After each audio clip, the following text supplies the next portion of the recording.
여러분, 믿음보다 중요한 것은 없죠. 여러분의 고백일 것입니다.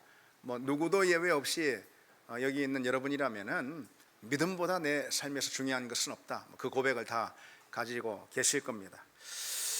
믿음보다 중요한 건 없죠. 그렇기 때문에 하나님께서 보실 때도 마찬가지거든요. 그래서 하나님은 항상 우리 믿음을 점검하시고요, 확인하시길 원합니다. 그러면은 하나님 우리 믿음을 무엇으로 확인하실까요?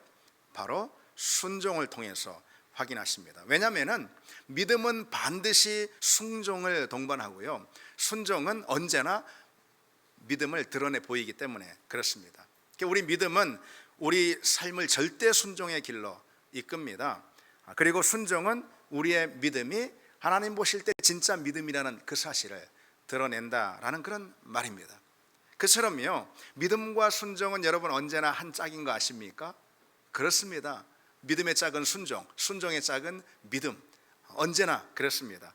그래서 믿으면서 순종하지 않을 수 없고요, 순종하면서 믿지 않을 수가 없습니다. 그것은 애당초 성립이 불가합니다.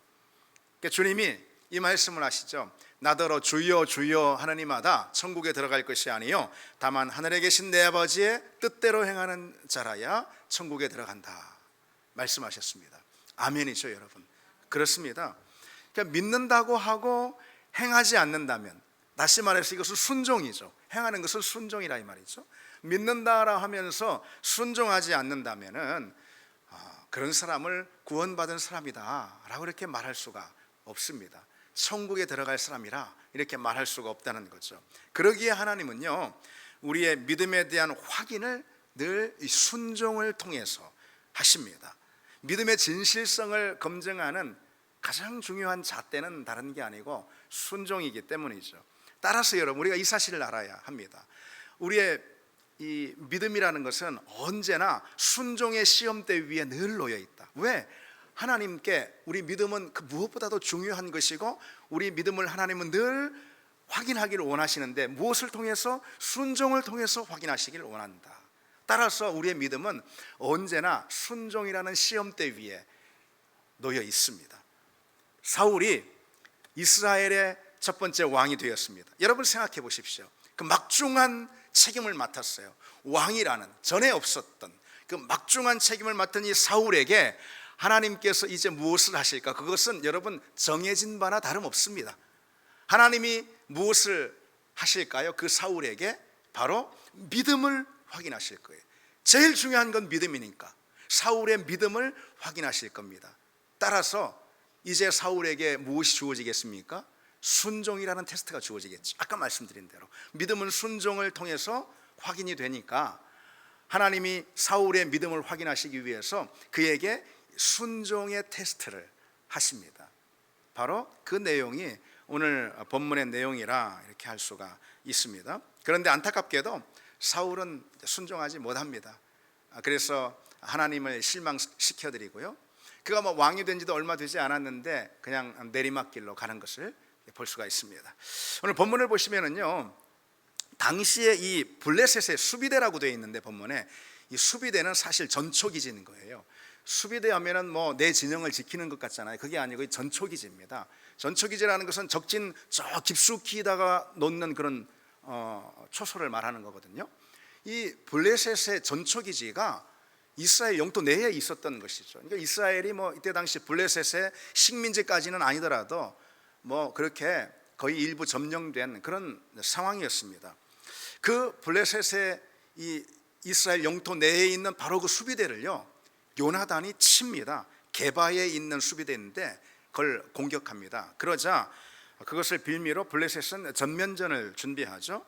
그래서 블레셋이 게바에서 불과 5km 떨어진 믹마스라는 곳에 군대를 이끌고 와서 진을 치는데, 오늘 본문을 보면은 이 군대의 규모가 아주 어마어마합니다. 전차가 3만 대다. 여러분 성경에 전쟁에 대한 기록이 많이 나오잖아요. 애굽부터 시작해가지고. 그런데 전차 3만 대, 성경에 나와 있는 전차에 대한 기록 중에서 가장 많은 기록입니다. 어마어마한 대군을 몰고 온 거예요. 그리고 마병이 6천 명, 그리고 군사들은 해변에 모래알처럼 많았다 그랬습니다. 이스라엘은 아주 전적으로 압도적으로 열세에 놓여 있었던 것이죠. 뭐 해볼 수가 없는, 도저히 상대가 안 되는 그런 전쟁이었죠. 그래서 이스라엘 사람들이 어떻게 했습니까? 오늘 본문에 보면은 그저 굴로, 수풀로, 웅덩이로 피난하기 바빴던 것이죠. 그런 가운데 사울은 이제 군사들이, 백성들이 막 흩어지니까 이건 나라가 망하는 길 아닙니까? 그래서 군사들, 백성들이 흩어지는 것을 막을 수 있는 유일한 길은 무엇인가? 자, 이제 길갈로 다 모여라. 이제 하나님 앞에 제사를 드리자, 하나님께 예배를 드리자. 그 길밖에 없는 것이었거든요. 그게 백성들 모으는 길이고 흩어짐을 면하는 그런 길이었습니다. 그러나 사울 자기에게는 비록 그가 왕이지만 하나님 앞에 제사를 드릴 수 있는 권한은 없었어요. 그래서 사무엘을 기다릴 수밖에 없는 그런 상황입니다. 그런데 이래, 그러니까 7일이 지나면 사무엘이 당도할 것이다 라는 약속이 지금 되어 있습니다.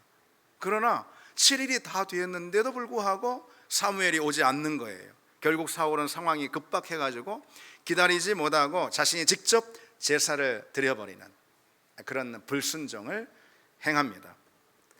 여러분, 이 사울 하면은 딱 떠오르는 게 아무래도 사무엘상 15장 우리가 조금 있으면 볼 텐데 그 불순종의 내용이잖아요. 여기서부터 시작이 되는 13장에서부터 사울의 인생 가운데 이 불순종이라는 내용, 이게 사울하면 떠오르는 그런 내용 아니겠습니까? 불순종은 사실 사울에게 모든 것을 빼앗았어요. 사울의 인생을 무너뜨린 원인이 어디에 있는가? 그가 행한 불순종에 있었습니다.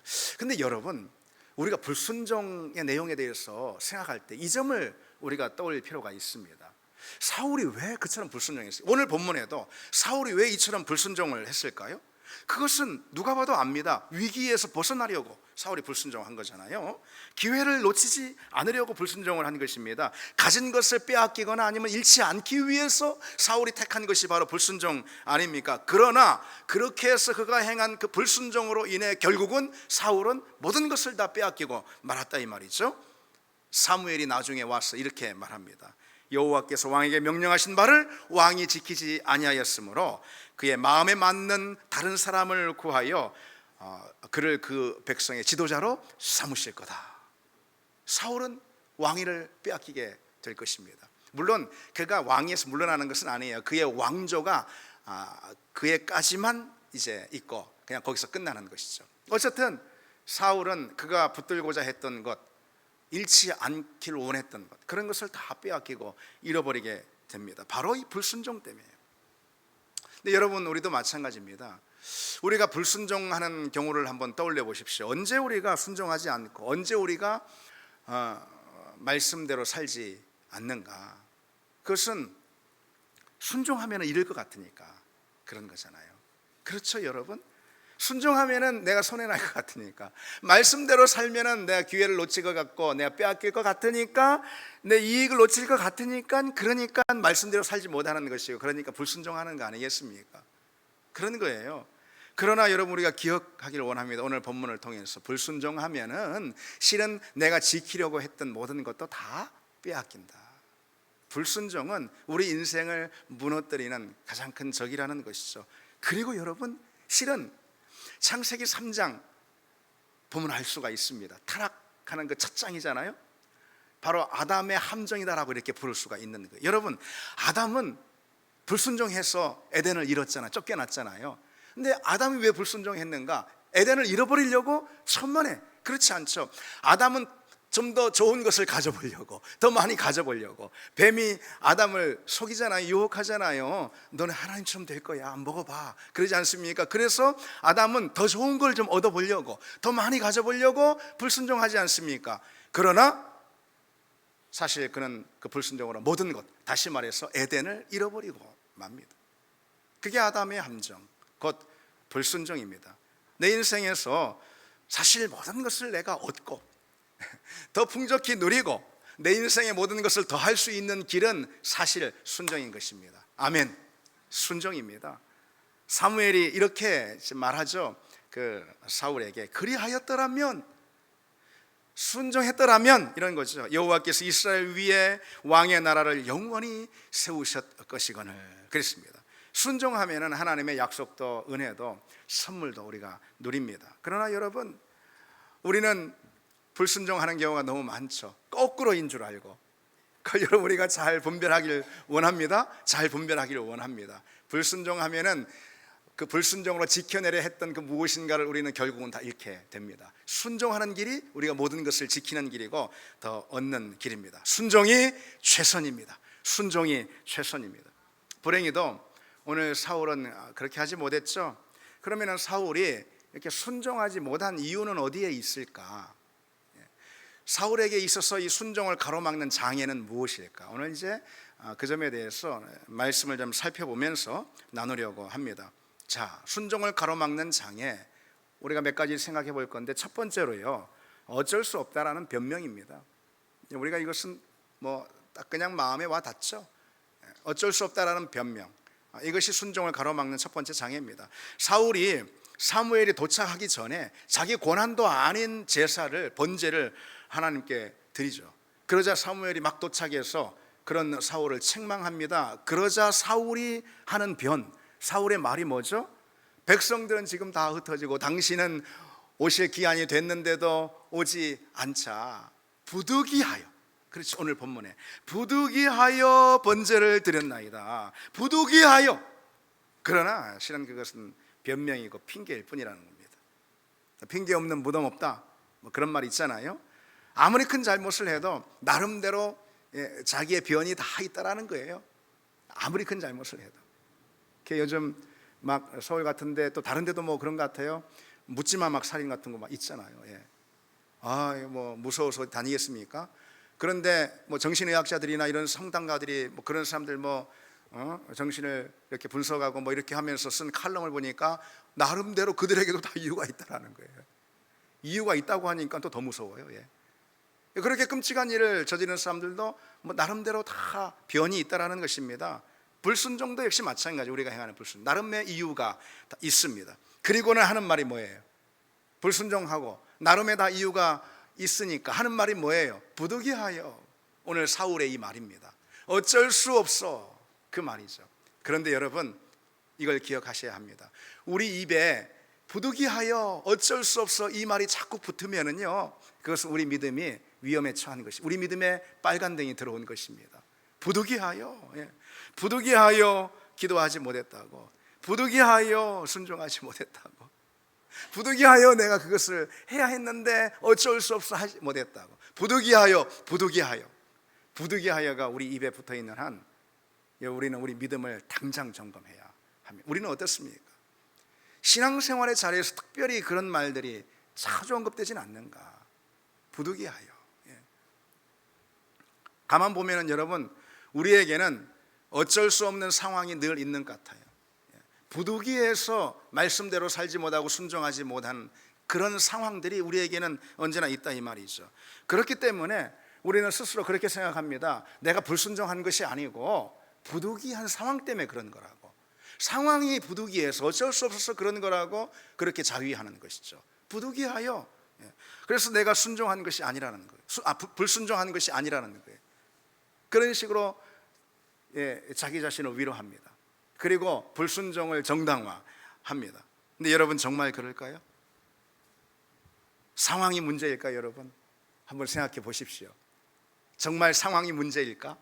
아니면은 믿음이 문제일까요? 무엇이 문제일까요? 오늘 사울의 이야기를 보면은 그 답을 우리가 금방 알 수가 있습니다. 오늘 이 사울의 불순종, 사울의 이 행위를 하나님은 상황 때문에 일어난 부득이함으로 결코 인정해 주시지 않았어요. 그것을 명백한 불순종으로 하나님이 단죄하시지 않습니까? 우리는 상황이 어렵다, 상황이 그렇다, 어쩔 수 없었다, 이런 상황이라면 누구라도 그럴 수밖에 없었다, 그런 상황에 대한 핑계들을 많이 말합니다. 그처럼 현실적인 불가피성을 내세워서요, 내 신앙의 원칙을 굽힐 때가 얼마나 많은지 모릅니다. 기준을 어길 때가 참 얼마나 많은지 모릅니다. 요즘 많이 바빴다, 몸이 안 좋다, 아니면은 여건이 안 된다, 형편이 안 된다, 상황이 좀 그렇다. 유독 하나님과의 이 관계에서, 이 신앙의 자리에서 유독 또 그런 상황 타령들이 참 많이 있을 때가 있습니다. 그런데 그처럼 스스로를 속이고 하나님께 변명하는 거잖아요. 그것이 그렇게 할 때 언제나 상황은 내 편인 거예요. 항상 보면은요, 항상 그럴 만한 상황들이 늘 있어요, 나한테는. 그게 바로 마귀의 함정인 것입니다. 에덴의 함정인 거예요. 아담의 함정인 것입니다. 그것이 상황이 항상 우리 편이 되어주기 때문에 그렇습니다. 근데 여러분, 성경에 등장하는 상황을 핑계대지 않고 진정 순종의 길이 무엇인지 성경의 인물들이 우리에게 많이 보여줍니다. 그 인물들을 보면은 우리는 분명 그것이 불순종이었음을, 상황이 그래서가 아니고 실은 불순종이었음을 우리는 깨닫게 됩니다. 여러분, 본토 친척 아비집을 떠나 라고 명령을 받은 아브라함을 한번 생각해 보십시오. 그것이 성경에서 우리에게 보여주고 있는 첫 번째 믿음의 사건 아닙니까? 아브라함은 어떻게 합니까? 그럴 만한 상황이 아니죠. 어떻게 그 먼 길을 본토 친척 아비집을 떠나 한 번도 가보지 않은 그 길을 갈 바를 알지 못하고 어떻게 나갈 수 있겠습니까? 자기만 가는 것도 아니고 그 많은 식솔들을 이끌고 누구를 만날지, 어떤 상황을 만날지 아무것도 모르는 그런 상황 가운데 상황이 안 돼요. 여러분, 상황이 안 됩니다. 그런데 아브라함은 순종합니다. 그 순종을 바로 하나님은 믿음으로 인정해 주시는 거죠. 그것이 성경이 우리에게 보여주고 있는 첫 번째 믿음의 사건 아닙니까? 모세는 여러분 어떻습니까? 상황이, 여러분, 홍해 앞에 있습니다. 상황이, 이건 불가능한 상황이죠. 상황. 그러나 그럼에도 불구하고 모세는 한 걸음을 내딛지 않습니까? 극심한 박해 가운데 복음을 전하여 했던 초대교회 제자들을 한번 생각해 보십시오. 이들이야말로, 누가 뭐라 해도 이들이야말로 상황상 어쩔 수 없었다, 상황상 어쩔 수 없어 복음을 전하지 못했다라고 말할 수 있는 상황이잖아요. 이들이야말로. 그러나 제자들은 그런 변명을 정면으로 거부했습니다. 그랬기 때문에 오늘 우리의 신앙이 이처럼 있는 거 아닙니까? 그렇게 그들이 어쩌면 누구도 인정해 줄 만한 그런 변명, 상황이 어쩔 수 없었다라는 그런 말 있잖아요. 그런 말을 이들이 정면으로 단호히 거부했기 때문에 바로 그 순간 하나님은 일할 수 있는 것이고, 하나님은 그들 가운데 개입하시고 역사하셨던 것입니다. 믿음의 역사라는 것은 성경에 보면은 다 그와 같은 자리에서 일어난 걸 볼 수 있어요. 그런 걸 보면은 여러분, 상황에 어쩔 수 없음, 그런 것은 사실 없습니다. 우리 삶의 자리에서 여러분, 상황이 어쩔 수 없었다, 사실 그런 것은 우리에게 없습니다. 다만 무엇의 문제냐면 여러분, 우선순위의 문제일 뿐입니다. 상황의 문제가 아니에요. 우선순위의 문제입니다. 상황을 말하는 사람들은요, 실은 순종을 우선순위, 내 삶의 우선순위에서 뒤로 미루고 있을 뿐입니다. 그래서 이런 이야기입니다. 삶의 우선순위를 내가 다 잡았는데 예배는 단지 뒤로 미뤘을 뿐인 거예요. 상황이 안 돼서 예배 못 드리는 게 아니고요. 일의 우선순위를 이렇게 다 잡았는데 다만 기도를 내가 뒤로 미뤄놨을 뿐인 것입니다. 이게 다 우선순위의 문제예요. 상황이 어쩔 수 없어서라는 이런 말은 다 핑계고 실은 변명이라는 것이죠. 여러분, 나도 아는데 하나님 모르실까요? 하나님 모르실까요? 사울이 오늘 정말 하나님을 우선하고 정말 그 무엇보다 믿음을 우선했다면은 오늘 이와 같은 변명은 사울의 입에서 나오지 않았을 것입니다. 여러분, 한편 성경에 보면 에서를 한번 떠올려 보십시오. 에서는 야곱에게 장자의 명분을 팔고 팥죽을 얻어먹지 않습니까? 사서 먹은 거지. 에서 입장에서 보면은요, 나름대로 할 말이 있어요. 사정이 있습니다. 그 항변이 있어요. 에서 입장에서 보면은, 아니 굶어 죽을 판인데, 배고파서 지금 말 그대로 죽을 지경인데 그깟 장자의 명분이 이렇게 중요합니까? 장자의 명분을 그리고 또 넘겼다 하더라도 자기가 나중에 나온 것도 아니잖아요. 형의 위치가 바뀌는 것도 아니고 자기가 차자가 되는 것도 아니지 않습니까? 그게 이렇게 중요하다고 내가 지금 당장 배고파 죽게 생겼는데. 이게 얼마든지 에서의 항변이 될 수가 있습니다. 그러나 여러분, 그런 에서의 항변을 여러분들이 듣는다면 인정해 주시겠습니까? 여러분들이 성경의 창세기 그 대목을 읽을 때마다 에서를 은근히 비난하지 않습니까? 어떻게 이럴 수 있냐고, 어떻게 팥죽 한 그릇에 장자의 명분을 그렇게 소홀히 여기며 팔 수 있냐고. 여러분도 그렇게 에서를 아마 비난하면서 그 장면을 볼 것입니다. 그러니까 우선순위의 문제라는 것이죠. 우리가 볼 때도 이거는 우선순위의 문제지, 네가 정말 배가 고라 죽을 정도의 상황이 돼서 그런 것은 아니다라고 우리도 판단한다, 이 말입니다. 여러분, 복음서에 나오는 부자 청년을 한번 떠올려 보십시오. 주님은 그에게 가진 재산을 팔아서 가난한 자들에게 나눠주고 너는 나를 따르라 라고 말씀하셨죠. 그러나 그는 그럴 수 없었고 주님을 따르는 대신 자신의 재산을 지키는 선택을 했습니다. 그게 뭘 말해주는 거죠? 우선순위의 문제였던 것이죠. 그에게 주님이 우선순위였다기보다도 실은 돈이 우선순위였기 때문에 그런 선택을 그가 한 거 아닙니까? 그 점을 삭개오가 분명하게 보여줍니다. 삭개오는 주님을 만나가지고요, 어떻게 합니까? 자신의 재산 절반을 가난한 자들에게 나눠주고, 그리고 혹시 자신이 불의하게 얻은 소유가 있다면 그것을 네 갑절이나 쳐서 내가 갚겠나이다, 그러지 않습니까? 삭개오는 주님을 만난 것이 너무 좋아가지고 주님으로 인해서 주어진 구원, 그 구원을 바꿀 만한 어떤 것도 없다라고 그는 믿었기 때문에 그처럼 무엇도 아깝지 않은 것입니다. 그의 구원, 주님과 비해서 그 무엇도 아깝지 않았던 것이죠. 결국은 무슨 얘기죠? 다 우선순위의 문제입니다. 요셉을 한번 또 보실까요? 우리가 그 대목을 잘 알잖아요. 보디발의 아내가 요셉을 유혹합니다. 요셉을 유혹한 상대가 누군지 주목해 볼 필요가 있어요. 그것은 주인의 아내, 다시 말해서 여주인입니다. 여주인, 요셉은 노예인 거예요. 여주인은 그의 지위를 이용해서 요셉을 유혹합니다. 그래서 실은 이 유혹이라고 말하기보다도 이건 겁박이나 다름없는 거예요. 여주인의 말을 따르지 않았다가는 자기가 노예인데 심각한 불이익을 당하거나 아니면은 위험이 닥칠 수가 있는 그런 상황인 것이죠. 그러니 요셉 입장에서 보자면 얼마든지 변명을 할 수 있는 그런 상황이었다, 이런 뜻입니다. 그리고 특별히 하나님 앞에서는 그런 항변도 할 수가 있잖아요. 아니, 나를 이렇게 노예로 만든 분이 누굽니까? 결국 거슬러 올라가면 하나님 당신이 아닙니까?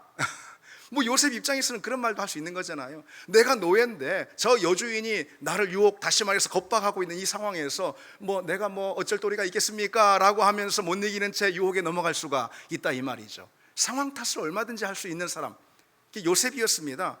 그러나 요셉은 상황 핑계를 대지 않죠. 그에겐 언제나 하나님이 우선이었기 때문입니다.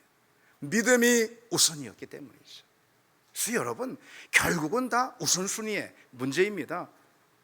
여러분, 우리를 한번 보십시오. 우리는 제일 많이 되는 핑계가 시간이 없다, 그것입니다. 시간이 없다라는 말, 이 말은 하나님이 우리에게 가장 많이 들으시는 그런 말입니다. 우리에게 시간을 주신 분은 하나님이잖아요. 그렇죠? 하나님이 우리에게 시간을 주셨는데, 전능하신 하나님이 우리에게 시간을 주셨기에 우리가 가진 소유한 시간은 분명 넉넉한 시간이 틀림없을 것입니다. 그렇지 않을까요, 여러분? 그런데 시간을 주신 그분에게 우리는 늘 시간이 없다라고 말을 하는 것이죠. 근데 여러분, 핑계입니다. 결국 우선순위의 문제라는 것이죠. 시간은 항상 우리에게 속삭입니다. 시간이 없어. 그게 우리에게 속삭이는 시간의 말입니다. 근데 여러분, 그러나 그러한 시간을 향해서 우리는 이렇게 일깨울 필요가 있습니다. 나의 주인이신 주님께 드릴 만한 시간은 내게 언제나 풍족히 있다. 아멘. 그처럼 시간을 향해서 일깨워주는 여러분 되시기를 바랍니다. 그때 하나님이 우리의 시간을 더 풍족하게, 그렇게 사용할 수 있게, 유익하게 우리에게 부어주실 줄 믿습니다. 결국은 다 우선순위의 문제이고, 그리고 변명의 문제일 뿐이라는 거죠. 여러분, 주님의 이 말씀을 잘 아실 것입니다. 믿는 자에게는 뭐라고요? 능치 못함이 없느니라. 그렇죠. 믿는 자에게는 능치 못할 일이 없다. 이게 무슨 말씀일까요? 우리가 다만 믿음으로 행하면, 믿음으로만 행하면은 우리가 못할 일이 없다라는 이런 말씀이잖아요. 그래서 이렇게 해석할 수가 있는 거예요. 믿음으로 행하면 못하는 일이 없으니, 그러니 변명하지 말아라. 그렇죠, 여러분. 바로 이런 말씀인 거예요. 약해서 못했다라는 것은 변명인 것입니다. 왜? 믿음으로 행하면 능치 못할 일이, 하지 못할 일이 없으니까. 그렇잖아요. 우리가 다만 믿음이 없는 것이지 상황이 그런 게 아니에요. 약해서 하지 못했다, 힘들어서 어려워서 하지 못했다, 그거 다 변명이라는 것이죠. 믿음으로 행하면 능치 못할 일이 없기 때문입니다. 여러분, 우리가 입에 달고 사는 그런 여러 변명과 핑계, 온갖 변명들, 실은 주님이 너무나도 잘 알고 계십니다. 그것은 우선순위의 문제이고, 그래서 우리가 하는 것은 실제로 상황이 그런 것이라기보다도 변명의 문제이고, 우리가 구해야 할 것, 그 순간에 구해야 할 것은 바로 믿음이라는 것, 여러분 그 사실을 기억하시기 바랍니다. 영국의 시인인 조지 허버트는 지옥에 대해서 이렇게 평한 바 있습니다. 지옥은 훌륭한 변명들로 가득한 곳이다. 그렇습니다. 그럴듯하고 스스로도 충분히 이해가 되고 남들도 다 납득해 주는 그런 훌륭한 변명들이 있잖아요. 그럴듯한 그런 변명들이 있죠. 그런 어떤 변명이라 하더라도 하나님의 심판대 앞에서는 통하지 않습니다. 내가 앞세우는 숱한 변명들은 결코 하나님의 그 심판대 앞에서 내 믿음을 변호해 줄 수 없습니다. 오직 상황을 거스르는 그 순종만이, 믿음으로 행하는 그 순종만이 결국 하나님 앞에서 나를 인정받게 하는 그런 믿음임을 여러분 믿습니다. 그런 믿음을 갖는 우리가 되기를 바랍니다. 자, 두 번째로 우리가 지금 뭘 살펴보고 있죠? 순종을 가로막는 장애가 무엇인지, 그건 바로 두려움이 일으킨 초조함입니다. 두려움이 유발한 초조함. 오늘 본문을 보시면은요, 블레셋 군대가 해변의 모래처럼 중다하게 모여서 지금 이스라엘 코앞에 진을 치고 있습니다. 이스라엘 백성들이 그 순간 위급함을 느껴가지고 절박해가지고 굴과 수풀과 웅덩이, 절벽, 바위 틈 이런 데로 다 숨어 들어갑니다. 심지어 어떤 사람들은 요단강을 아예 건너버려요. 왜? 그래서 동편으로 그냥 도망해 버립니다. 도망하는 데는 아주 그냥 상황이 그만큼 절박했기 때문에 그런 것이죠. 죽을 수 있는 그런 상황이기 때문에. 그래서 사울은 어떻습니까? 너무 초조해지는 것이죠. 초조한 상태로 지금 무엇을 하냐면 사무엘을 기다립니다. 이레를 기다리면 사무엘이 오거든요. 그래서 하루 이틀 사무엘을 기다립니다. 사무엘이 오면은 하나님께 제사를 드리고, 그러면은 흩어지는 이 백성들을 다 모아가지고 전열을 다시 가다듬을 수 있을 거다, 그런 생각이었었죠. 그런데 사무엘이 정한 기간이 돼도 오지 않는 거예요. 사울은 점점 조바심이 생기고 초조하고, 얼마나 참 사울이 애가 타겠습니까? 사실 그런 상황이죠. 결국은 불안해서 견디지 못하고 직접 자기가 번제를 드려버립니다. 이 말씀을 어긴 거죠. 우리가 기억해야 할 사실이 있습니다. 하나님은요, 보면은 꼭 우리가 볼 때 아주 급박한 상황이 있잖아요. 우리가 느낄 때 하나님이 지금 당장 개입해가지고 하나님이 뭔가 우리에게 해주셔야만 할 것 같다고 느끼는 그런 때 있잖아요.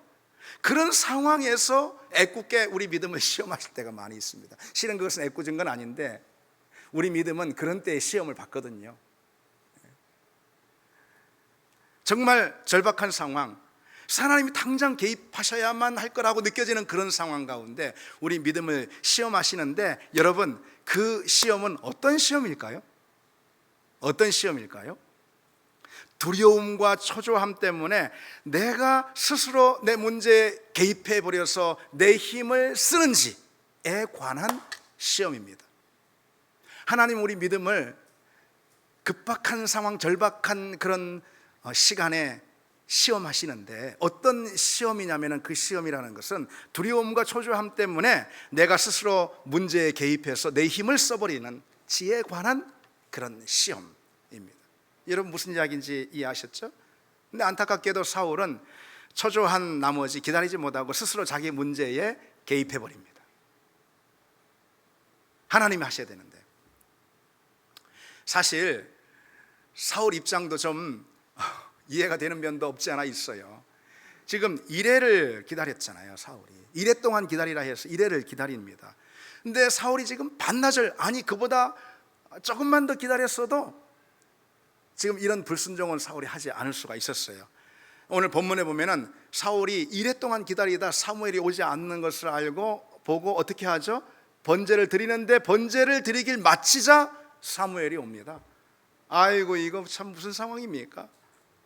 그 시간을 이제 사울은 참지 못했던 것이죠. 그러면은 왜 하나님은 사울을 그처럼 그 급박한 상황 가운데 두시고 사울로 하여금 기다리게 하셨을까요?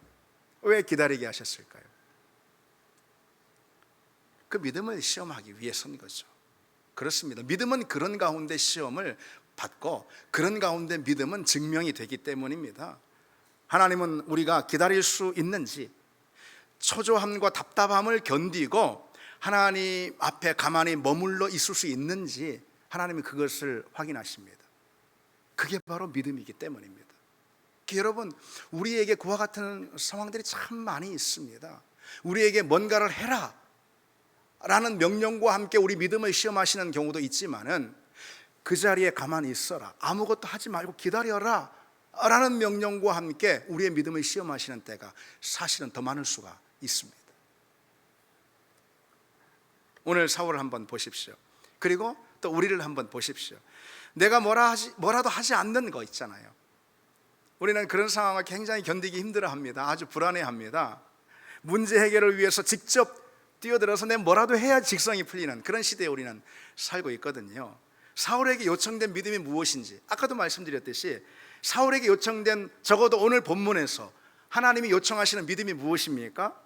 뭔가를 행하라 라는 믿음이 아니라 아무것도 하지 말고 기다려라, 아무것도 하지 말고 그냥 있어라 라는 그러한 믿음, 이 믿음이 사울에게 요청이 되는 믿음 아닙니까? 사실은. 그런데 그런 믿음이야말로 더 어렵습니다. 우리를 더 어렵게 만듭니다. 우리는 가만히 있지를 못해. 가만히 있는 것을 힘들어합니다.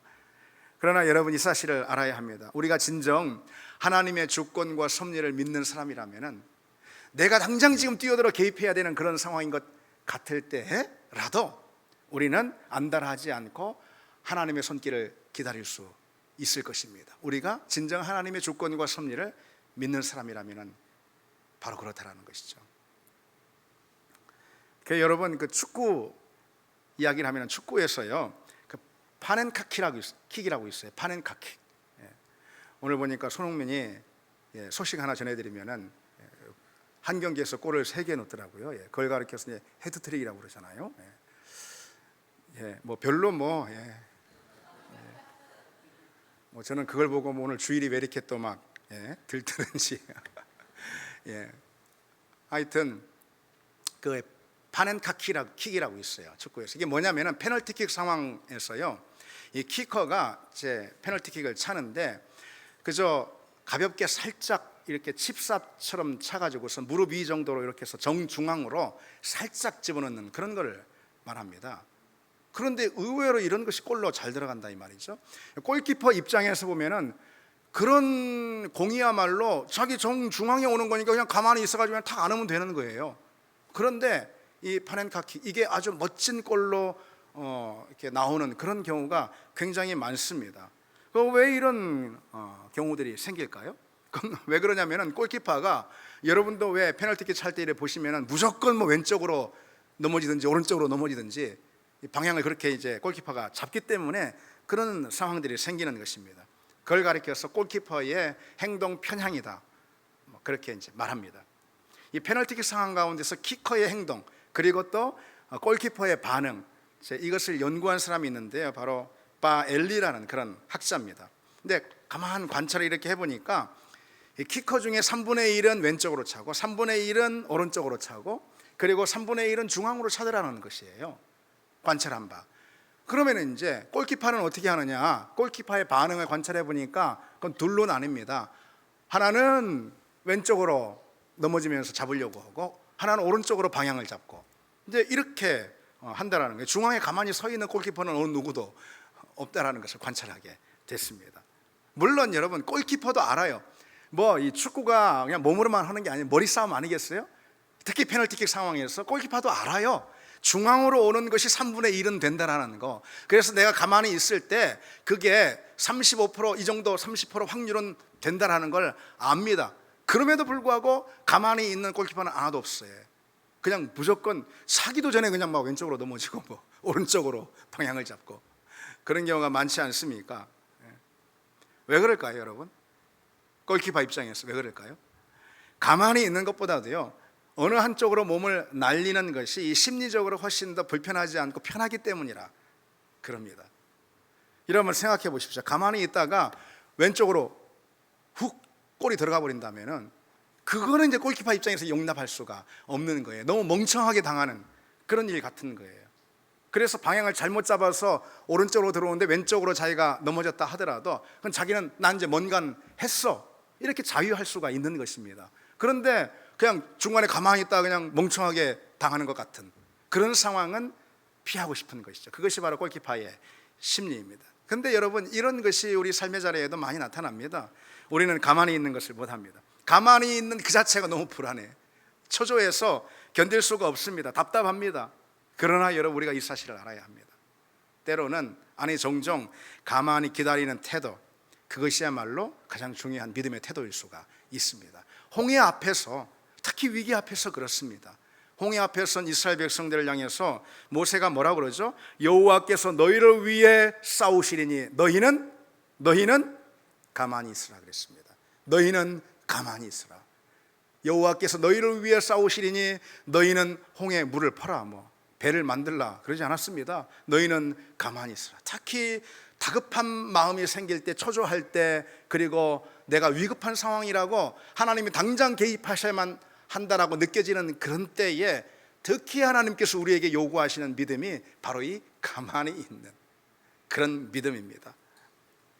여러분, 그런 믿음 우리가 갖기를 원합니다. 우리가 먼저 개입해 버릴 때 하나님이 역사하시는, 홍해를 가르시는 하나님의 그 기적의 역사를 우리는 놓치고 말 거예요. 여러분, 기다리는 믿음을 우리가 가집시다. 우리의 환경이 흔들리고 그래서 어지러울 정도로 주변이 요동하고 가만히 있으면 너무 불안한 그런 순간들이 우리에게 참 많이 있습니다. 그럼에도 우리가 하나님을 신뢰하고 잠잠히 그분의 손길을 기다리는 그 태도, 그거야말로 하나님이 가장 중요한 우리의 믿음으로 인정해 주신다는 거죠. 우리가 하나님이 일하실 것을 믿고 내 주변이 흔들리고 한다 하더라도 하나님의 은혜, 그 은혜의 손길을 바라고 그 순간 잠잠히 기다릴 때 바로 하나님의 역사는 그때부터 시작이 될 줄 믿습니다. 마지막 하나, 순종을 가로막는 장애, 그것은 상황을 통제하려는 욕심입니다. 상황을 통제하려는 욕심. 오늘 사울을 보십시오. 사울은 왕인 자신이 잘해야 한다라는 그런 중압감에 눌려 있어요. 그럴만도 하죠. 자기가 왕이잖아요. 왕이 이 상황에서 아무것도 못하고 있으면 되겠어요? 백성들은 흩어지고 도망하고, 블레셋은 지금 전열을 가다듬어 쳐들어오려고 하고 있고, 근데 왕인 내가 이 상황에서는 뭐라도 해야지, 내가 잘해야지, 그런 중압감 말이죠. 그런 것에 지금 꽉 사로잡혀 있습니다. 내가 우리 집의 가장인데, 내가 엄마인데 엄마가 가만히 있으면 되겠어? 엄마가 아무것도 안 하면 되겠어? 내가 직장에서 뭔데, 사회에서 뭔데, 내가 교회에서 목사인데 내가 가만히 있으면 안 되지, 이런 중압감 말이죠. 내가 잘해야 한다, 백성들에게 인정을 받아야 한다라는 그런 강박 있죠. 사울에게 그 심리 가운데 있는 것일 거예요. 이게 여기서 잘하지 못하면, 자칫 잘못하면 왕의 자리도 빼앗길 수 있다, 위기를 맞을 수 있다라는 그런 두려움도 아마 컸을 수 있고요. 사실 여러분, 그로 인해서 이 사울은 그 7일 있죠. 이 7일이 마치 7년처럼 느껴질 정도로 굉장히 큰 어떤 스트레스 가운데 있었을 거예요. 우리가 충분히 그것을 짐작할 수가 있습니다. 이 7일이 전쟁이 당장 터졌는데 이게 적은 기간은 아니잖아요. 그런데 와야 할 사람이 자기가 기다려도 오지 않고 이런 상황이 되자 얼마나 이 사울 입장에서 그것이 결코 적지 않은 스트레스였을 것이다 짐작해 볼 수가 있어요. 그래서 지금 사울은요, 그래 이제는 어쩔 수 없어, 내가 상황을 통제해야지, 내가 나설 때가 됐어, 그런 것이죠. 내가 상황을 통제하지 않으면 안 된다, 이렇게 여긴 거예요. 그런데 바로 그로 인해서 불순종이 나온 것입니다. 오늘 우리를 한번 여러분 생각해요. 본문의 오늘 말씀을 통해 우리를 한번 생각해 보세요. 우리가 사는 이제 현실도 사울이 마주하고 있는 그런 어려운 현실과 상황과 크게 다르지 않습니다. 우리가 사는 현실도 스트레스와 긴장이 여러분 상당하지 않습니까? 그래서 교회 왔을 때 이렇게 다들 멀쩡해 보여도 조금만 들여다보면은 그러면은 삶의 자리가 얼마나 팍팍한가. 오늘 이 자리에서도 내가 놓지 못하고 있는 그런 삶의 자리 여러 문제들들, 그런 문제, 그런 거에 얽매여 있는 그런 분들도 아마 있을지 모르겠습니다. 여유를 가지기가 힘든 세상에 우리가 살고 있어요. 보이지 않는 비교와 경쟁, 이런 것들이 또 얼마나 많습니까? 어릴 때부터 이게 시작되지 않습니까? 학교 공부부터 해가지고 그러면은 고등학교 끝나면 끝나느냐, 그게 아니잖아요. 이게 마치 평생에 이런 비교와 경쟁들이 진행이 되면서 그 가운데 굉장한 스트레스를 많이 받습니다. 자녀를 낳으면은 다 된 것 같은데, 그렇게 기다리던 자녀를 낳는데 자녀 때문에 또 막 전전긍긍하잖아요. 가지 남은 많은 나무가 바람 잘 날 없다고 자녀 때문에 전전긍긍하고, 또 직장에 그렇게 들어가고 싶었는데, 취업하고 싶었는데 이렇게 막상 직장에 이렇게 들어가면 직장에서는 작은 실수도 곧장 냉정한 비난으로 나한테 돌아오잖아요. 그렇습니다. 그걸 각오해야 합니다. 그래서 조금만 긴장을 놓아도 낙오된 인생이 될 수 있어 라고 세상이 자꾸 우리에게 말하는 것 같다, 이 말이죠. 우리는 그런 세상에서 살고 있습니다. 그러니까 자꾸 내가 뭔가를 계획한 대로 돼야 되고 뭔가를 내가 내 삶을 통제해야 된다라는 그런 강박에 우리가 자꾸 사로잡힐 수가 있다는 거예요. 그런 팍팍한 삶이 계속 반복되는 것이죠. 또 그러다 보면은 우리 내면의 불안이 점점 불안이 자랍니다. 그게 자라면은 강박이 되고, 그게 더 커지면은 불안 증세가 되는 거예요. 불안 증세가. 그리고 그것은 정신적이고 심리적인 몸살을 앓게 합니다. 여러분, 우리가 때로 몸살을 앓잖아요. 근데 뭐 단순히 그게 뭐 육신의 질병이라고 이렇게 말할 수 있는 것보다도 그건 맨 나중에 앓는 거예요. 먼저 정신적인 몸살, 뭐 각종 스트레스에 심리적인 정서적인 몸살을 다 앓는 다음에 맨 나중에 우리 몸이 몸살을 앓는 거죠. 결코 이제 우리가 놓여 있는 상황들이 뭐 사울처럼 쉽게 볼 상황은 아니죠. 우리나라에서 그처럼 이 불안 증세로 뭐 약하다 하더라도 불안 증세에 있는 사람들이 넷 중에 하나다, 뭐 그런 조사를 본 적이 있습니다. 근데 여러분, 우리가 사는 세상이, 우리가 던져진 현실이 그렇다라고만 생각하지 말고 더 본질적으로 한번 접근해 보십시오. 우리는 그리스도인이잖아요. 좀 더 본질적으로 접근해 보십시오. 그런 불안 증세, 그런 강박들 있잖아요. 이런 것은 본질적으로 어디에 기인하는 거냐면요, 다 내가 내 인생을 통제하려는 그런 죄된 본성에 기인한다는 거예요. 거기서 옵니다. 우리가 사는 모습을 한번 여러분 보십시오. 아주 강박적으로 내 주변을 또는 내 삶을 통제하고 제어하려고 합니다. 그리고 계획한 대로 되지 않으면은 안달하고, 그러면은 불안에 살 수가 없는 거예요. 내 인생의 모든 것을 내 손 안에 둬야지 직성이 풀립니다. 그게 뭐 자녀 문제든. 그래서 요즘 학교에 이런 문제들이 막 생기는 거예요, 여러분. 학부모들의 문제, 내 자녀의 문제든 아니면은 뭐 직장의 문제든 사업의 문제든 아니면 어떤 관계의 문제든 심지어 내 앞날 미래의 문제까지도 다 내 손에 둬야지만 그래 안정감을 갖고 직성이 풀리는 그런 시대에 우리가 살고 있어요. 그게 세상을 움직이는 어둠의 영에 속아서 그러는 거예요, 여러분. 우리는 내 인생에 컨트롤되지 않으면 불안해합니다. 계획한 대로 계산한 대로 되지 않으면 초조해서 견디질 못해요.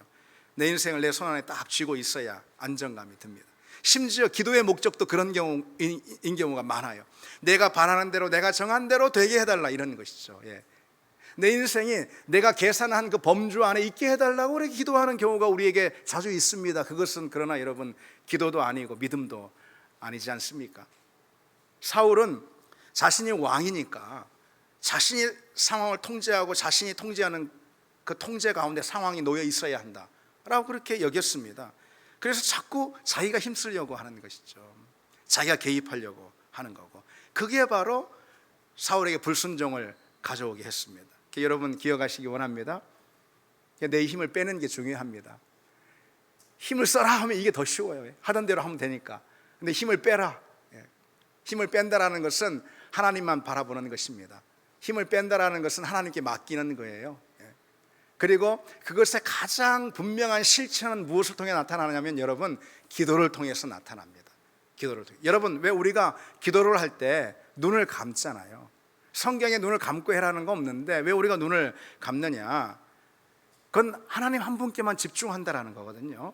기도의 성격을 그것이 아주 그 대목이 분명히 보여줍니다. 기도는 눈을 감는 거예요. 눈을 감는 거. 그 순간 오직 주님께 집중하고 내 통제력은 다 내려놓는 것입니다. 다 주님께 맡기는 것이죠. 내 힘, 내 의지를 내려놓고 오직 하나님의 처분에 나의 모든 문제를 올려놓는 것이죠. 여러분, 그것이 기도입니다. 그래서 우리는 눈을 감고 기도하는 것입니다.